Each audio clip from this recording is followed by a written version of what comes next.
Assalamualaikum warahmatullahi wabarakatuh. Selamat datang kembali teman-teman di kelas Desain Pengalaman Pengguna. Hari ini kita akan masuk ke tahapan design thinking yang terakhir, yaitu testing. Untuk testing sendiri akan dibagi menjadi dua bagian, part 1 dan part 2.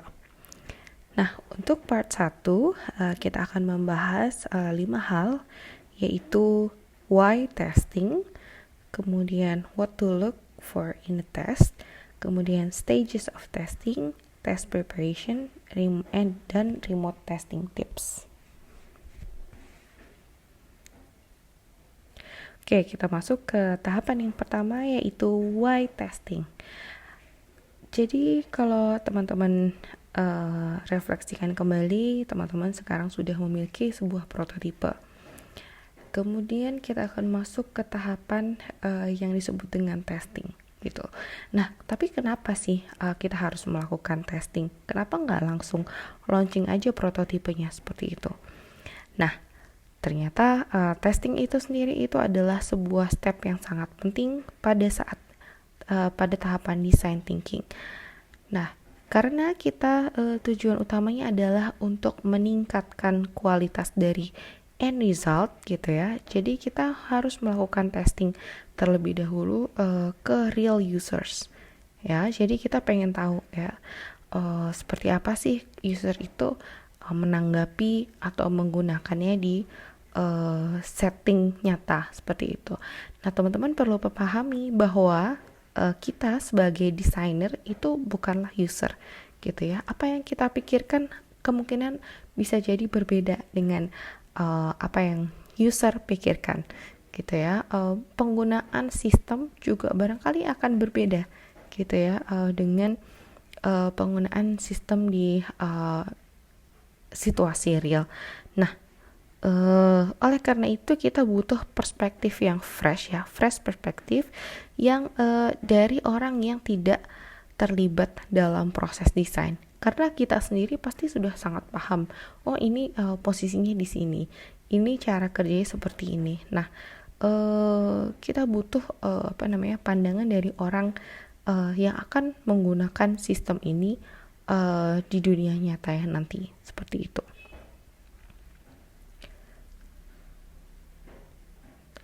Kemudian, what to look in a test gitu ya. Jadi kita tuh mau nyari apa dalam testing gitu ya. Ini mungkin kita harus memiliki pemahaman yang sama, karena pada saat testing kita itu tidak sedang mencari validasi ya. Kita tidak sedang ini oke enggak gitu ya. Kita enggak kayak sedang konsultasi dengan dosen gitu ya. Tugas kita itu sudah benar atau belum, kemudian usernya itu melakukan checking seperti itu. Bukan seperti itu. Nah, tetapi pada saat testing itu kita itu harus banyak-banyak bertanya why ya. Jadi misalkan dia melakukan sesuatu dengan ada kesulitan. Nah, kalian tanya why, kenapa sih menurut mereka sulit? Apa problemnya? Kalau mereka kurang menyukai fitur ini, itu apa masalahnya? Kalau mereka merasa ini berguna sekali, itu kenapa bisa sangat berguna? Seperti itu. Oke. Nah, kemudian yang perlu diperhatikan adalah kita tujuannya adalah untuk belajar, bukan untuk mencari alasan ini itu bisa dijual, atau orang itu merasa ini tuh solusi dari permasalahan mereka gitu. Jadi tujuan utamanya adalah kalian untuk belajar ya, untuk perbaikan dari prototipe kalian sendiri, bukan untuk meyakinkan ini loh yang kamu butuhkan. Oke. Nah, oleh karena itu kita harus bertanya stories and situations. Jadi kita itu pengen dapat perspektif bagaimana sih ceritanya user, bagaimana perspektifnya user kalau ketika produk ini digunakan pada situasinya dia, seperti itu. Oke. Nah, tahapan-tahapan dari testing itu sendiri kurang lebih ada 4 ya. Jadi ada persiapannya ya, kita mau menentukan tujuan dulu, kita itu mau nyetir ke arah mana kita. Kemudian baru kita melakukan testingnya itu sendiri dengan user-user yang tepat. Kemudian kita mau mendokumentasikan hasilnya ya. Jadi misalkan ada foto-foto, kemudian ada rekaman, kemudian ada catatan, baru kita akan olah menjadi sesuatu yang bisa dipahami oleh anggota tim ya. Baru kita akan mendapatkan kesimpulan. Nah, di tahapan testing yang pertama kita akan membahas di bagian yang pertama di sini ya. Jadi persiapannya apa saja, kemudian bagaimana melakukan testing. Oke, di tahapan testing yang pertama yaitu test preparation. Jadi sebenarnya kalau kita ngomongin tentang testing, kita harus melakukan persiapan terlebih dahulu. Kenapa demikian? Karena kita mau punya tujuan yang sama dulu gitu ya. Kita tuh mau ngapain sih gitu ya. Nah, itu coba kita diskusikan dalam tim dulu. Kita tuh mau mempelajari apa, kemudian apa yang mau kita ujikan gitu ya. Prototype dalam bentuk apa. Nah, itu kalian harus punya definisinya terlebih dahulu. Kemudian kalian harus menentukan nanti ini ngetesnya ke siapa sih. Seperti itu. Oke. Jadi nanti di akhir dari testing ini kita harus punya hasil di mana kita itu tahu apa sih yang dari ide kita yang harus kita pertahankan, apa yang harus diubah, dan apa yang harus dibuang. Seperti itu. Oke, bahkan untuk di tahapan awal itu tujuan kita adalah untuk memahami problemnya terlebih dahulu, dan itu nggak masalah seperti itu. Jadi misalkan ternyata pada saat kalian testing itu kalian menemukan banyak problem gitu ya, atau kalian menemukan bahwa problem utamanya bukan ini nih. Nah, itu kalian bisa ubah ya. Oke, nah persiapannya apa saja? Kalian harus menyiapkan pertanyaan-pertanyaan ya. Apa saja yang mau ditanyakan gitu ya, poin-poin utamanya saja gitu. Oke, jangan lupa kita di sini mau menanyakan why gitu ya. Kita tidak sedang meminta saran. Nah, ini yang seringkali teman-teman mahasiswa salah ya. Kita tuh seringkali minta saran ke user gitu. Sekali lagi kita itu ke user pengen memahami perspektif mereka tentang produk ini itu seperti apa, bukan meminta saran. Sebenarnya nggak apa-apa ya meminta saran. Menurut Anda kalau misalkan ini kurang baik, apa yang harus kita perbaiki, itu nggak apa-apa gitu ya. Tetapi kalian harus memposisikan diri di mana kalianlah expertnya, kalianlah yang mengambil keputusan. Produk ini harus dirancang seperti apa gitu ya. Masukan dari user itu berguna untuk menambah pengetahuan kalian tentang bagaimana perspektif user saja. Tetapi bagaimana produknya itu sendiri kalian yang menentukan seperti itu. Oke? Kemudian kita harus mendefinisikan skenario seperti apa. Jadi kayak kita harus ngasih tahu, kalian ini sedang di situasi seperti ini, kemudian apa yang mau Anda lakukan gitu. Nah, skenarionya seperti apa? Nah, ini adalah salah satu contoh skenario gitu ya. Jadi sekarang kalian misalkan bikin produk untuk mencari booking tiket pesawat gitu ya. Jadi kalian ngasih skenarionya dulu. Jadi Anda mau terbang ke Los Angeles gitu ya, untuk menghadiri UX conference dan balik hari Kamis ya. Kemudian Anda harus melakukan booking yang sesuai dengan timing dengan menggunakan credit card. Nah, ini kalian memberikan situasinya gitu. Ya, jadi kalian memberikan gambaran ini tuh kondisinya seperti apa gitu. Karena pastikan pada saat kalian bertanya itu kan usernya pasti tidak dalam kondisi tersebut gitu ya. Kalian bikin sebuah skenario terlebih dahulu. kemudian pada saat melakukan testing itu yang perlu diperhatikan adalah ada 3 peran utama, yaitu ada moderator, ada observer, dan actor atau tester. Nah, kita lihat di sini. Jadi moderator ini tugasnya adalah untuk bertanya, gitu ya. Jadi moderator ini yang membawa user itu untuk membayangkan bahwa dia itu dalam kondisi tertentu, gitu ya.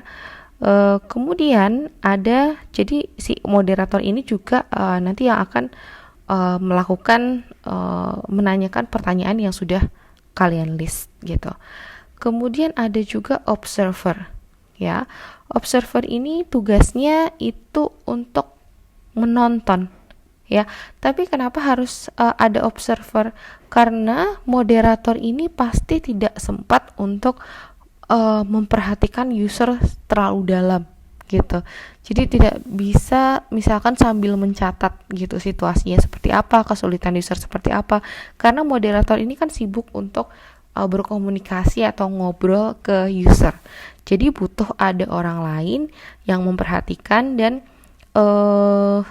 melihat kondisinya seperti apa. Oke, baru yang nanti si observer ini biasanya yang mencatat gitu ya, apa sih yang terjadi. Tapi juga sangat baik ketika kita bisa merekam sesi testing tersebut. Kemudian yang terakhir yaitu adalah aktor atau tester, adalah orang yang akan menguji prototipe kalian dalam skenario-skenario tertentu, gitu.